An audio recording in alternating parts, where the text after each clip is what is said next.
Ito ang Blade of Despair. At ito naman ang Malefic Roar.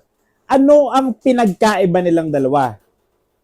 Sa Blade of Despair, napakataas ng physical damage niya at nagkakaroon pa siya ng extra physical damage kapag yung kalaban ay kalahati ang buhay. Ang Malefic Roar naman ay napakataas ng penetration niya, ibig sabihin tumatagos sa mga armor at nagkakaroon pa siya ng extra penetration. Ang Blade of Despair maganda kapag malalambot ang kalaban. Ang Malefic Roar maganda kapag matitigas ang kalaban. Ang Blade of Despair ay kina-counter ng Antikiras at ang Malefic Roar naman ay counter sa Antikiras.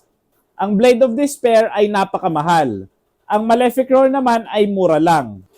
Ang tanong ko sa iyo ngayon, bakit ka nagmahal at naghabol sa taong hindi ka gusto, ha? Bakit habol ka ng habol? Di ka nga niya gusto, di ba?